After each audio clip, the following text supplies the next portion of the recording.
Hello दोस्तों जैसा कि वीडियो का थंबनेल देखकर आपको पता लग गया होगा कि आज की वीडियो का किरदार मोहम्मद बिन कासिम है।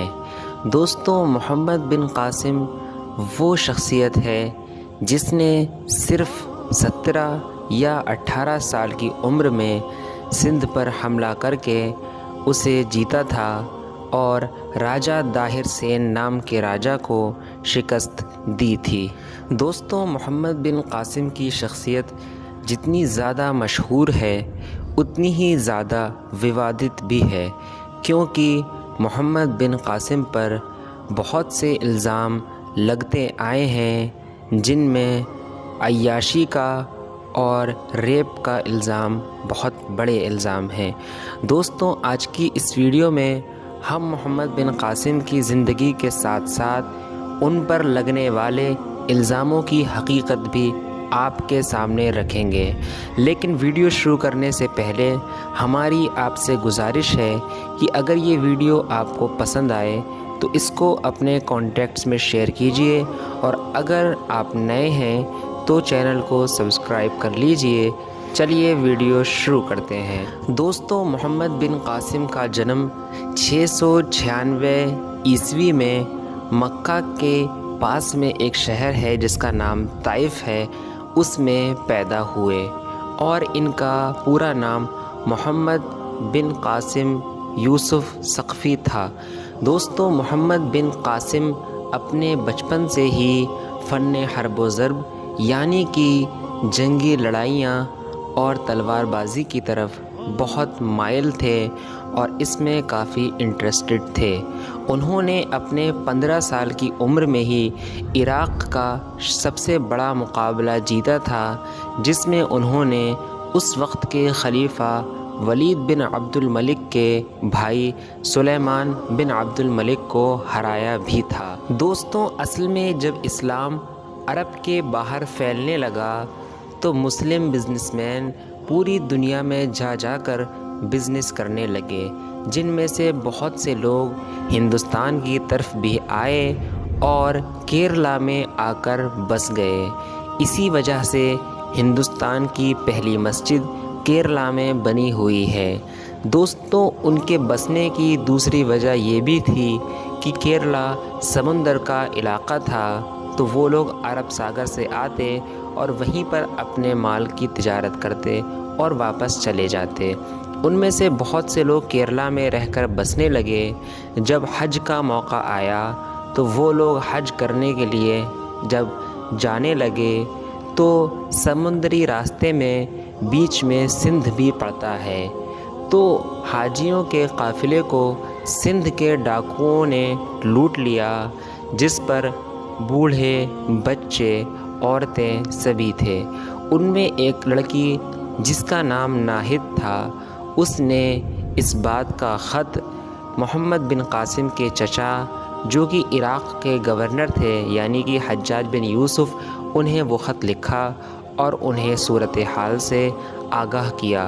हज्जाज बिन यूसुफ को वो ख़त पढ़कर बहुत गुस्सा आया और उन्होंने मोहम्मद बिन कासिम की सरपरस्ती में एक बड़ा लश्कर हिंदुस्तान की तरफ भेज दिया। मोहम्मद बिन कासिम ने पहले राजा दाहिर को इन्फॉर्म करके उससे कहा कि हमारे लोगों को छोड़ दिया जाए, लेकिन राजा दाहिर ने इसकी कोई परवाह नहीं की, ना ही डाकुओं से कोई सवाल जवाब किया। मजबूरन मोहम्मद बिन कासिम ने सिंध पर हमला कर दिया और एक लंबी खूंरेज़ लड़ाई के बाद मोहम्मद बिन कासिम ने सिर्फ 17 साल की उम्र में सिंध जीत लिया, जबकि मोहम्मद बिन कासिम एक पराए देश से आए थे और उनका लश्कर भी, उनकी फ़ौज भी उतनी ज़्यादा नहीं थी जितनी कि राजा दाहिर की थी। दोस्तों, यहाँ तक तो सारे मुअर्रिखीन और सारे हिस्टोरियन एक नज़र आते हैं कि मोहम्मद बिन कासिम ने छोटी सी फ़ौज को लेकर के राजा दाहिर की बड़ी फ़ौज को हराया था।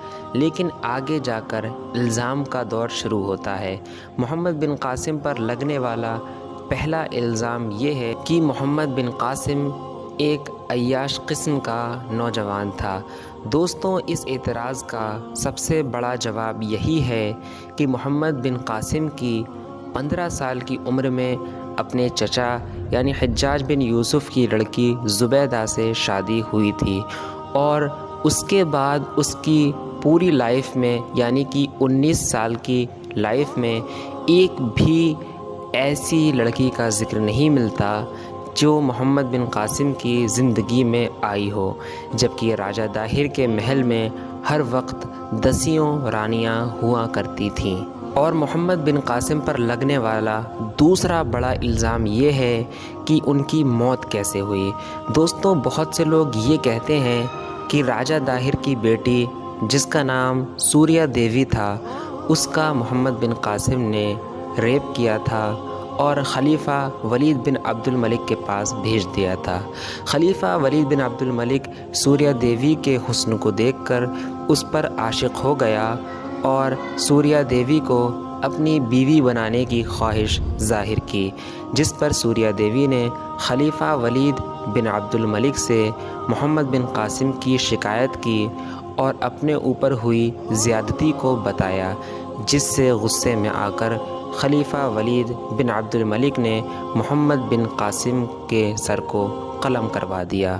دوستوں اس کہانی کے بیان کرنے سے ہی اندازہ ہوتا ہے کہ یہ پوری کہانی بالکل جھوٹ ہے۔ اس کی سب سے بڑی دلیل یہ ہے کہ خلیفہ ولید بن عبد الملک کی موت 12 فروری 715 عیسوی میں ہوئی تھی، جبکہ محمد بن قاسم کی موت 15 جولائی 715 عیسوی میں ہوئی تھی۔ دونوں کی موت کے بیچ 5 مہینے کا فاصلہ تھا اور خلیفہ پہلے مرا تھا، محمد بن قاسم کا انتقال بعد میں ہوا تھا۔ تو ایسا کیسے ہو سکتا ہے کہ خلیفہ نے محمد بن قاسم کی گردن کٹوا دی ہو؟ کیونکہ اگر ایسا ہوتا تو محمد بن قاسم کو پہلے مرنا چاہیے تھا، جبکہ وہ خلیفہ کے 5 مہینے کے بعد انتقال ہوا تھا۔ دوستوں اب آتے ہیں اصل وجہ کی طرف کہ محمد بن قاسم کا انتقال کیوں ہوا تھا۔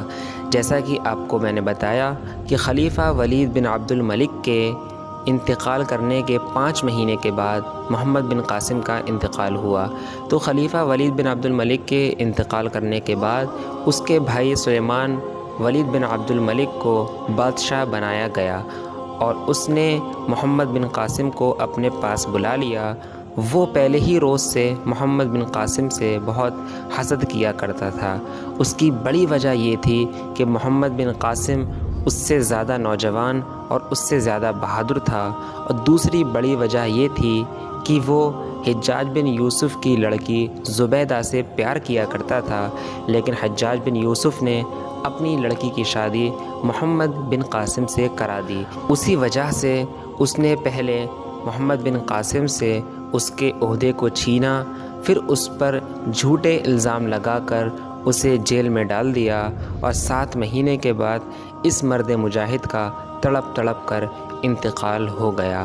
دوستوں یہ ہے محمد بن قاسم کی صحیح تصویر جو آپ سے چھپائی جا رہی ہے۔